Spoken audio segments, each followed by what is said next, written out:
नंदू काका, आपल्या गावचा रस्ता पण किती विचित्र आहे ना.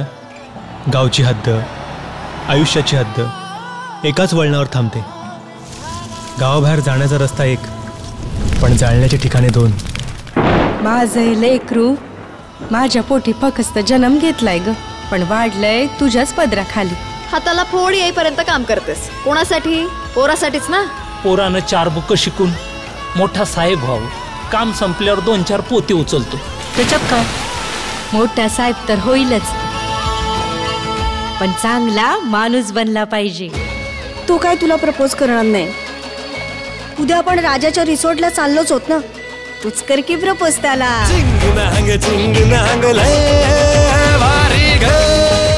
कावरा स्कॅन करतेस त्याला. IPS होणार तू. आम्ही लक्षात राहू ना तुझ्या. बस का आता, तू पण सुरू झाली का?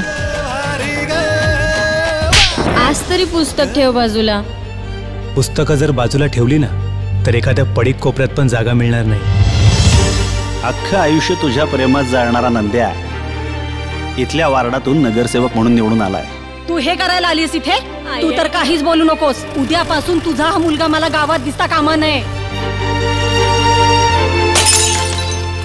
आता किती तोंड काळा करायचं बाकी आहे नाना? ज्या प्रेमाला व्याख्या असते ना ती प्रेम नाही बघ, तो कसला तरी स्वार्थ समजावा. लेकीच्या जन्माची लायकी समजून घेण्या इतका समाज लायक झालाच नाही.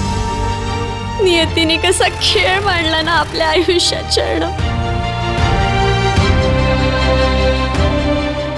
तुमच्यासारख्या लोकांच्या बुरसटलेल्या विचारांना छेद देऊन आम्ही जर प्रेमाचा ऊत केला असता ना तर ते श्रेष्ठ ठरलं असतं.